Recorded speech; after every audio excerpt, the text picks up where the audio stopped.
ఈరోజు కూటమి గోండాయిజం అనేది చేయటం జరుగుతూ ఉంది. నిన్న అమరావతిలో వైఎస్ఆర్ కాంగ్రెస్ పార్టీ నాయకులందరూ కూడా ఒక రైతులు పిలుపు మేరకు అక్కడికి వెళ్తే తెలుగుదేశం పార్టీ నాయకులు కూటమి నాయకులందరూ కూడా గోండాయిజం చేసి దాడి చేయడం జరిగింది. ఇది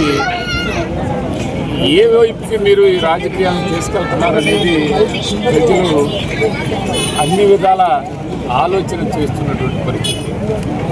జరుగుతున్న అమరావతిలో ఉన్నటువంటి మీ అక్రమాలు ఏదైతే ఉన్నాయో, అన్యాయాలు ఏదైతే ఉన్నాయో, మీ దోపిడీలు ఏదైతే ఉన్నాయో అవి వెలికి తీస్తారనే భయంతో మీరు రౌడీజం చేయటం, గూండాయిజం చేయటం చాలా దారుణం అని ఈ సందర్భంగా తెలియపరుస్తున్నాం.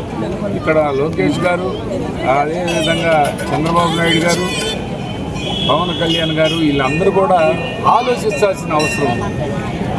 ఇది ప్రజా సమస్యల మీద ప్రజాప్రతినిధులు బయటకు వచ్చే పరిస్థితి ఉంటే వాళ్ళని అడ్డుకునే పరిస్థితి చేయటం మంచి పద్ధతి కాదని ఈ సందర్భంగా తెలియపరుచుకుంటూ, పూర్తి స్థాయిలో నిన్న అమరావతిలో ఎవరైతే గోండాయిజం చేశారో కూటమి నాయకులు వాళ్ళని వెంటనే అరెస్ట్ చేయాలని ఈ సందర్భంగా వైఎస్ఆర్ కాంగ్రెస్ పార్టీ తరఫు నుంచి డిమాండ్ చేస్తున్నామని ఈ సందర్భంగా తెలియపరుచుకుంటాం.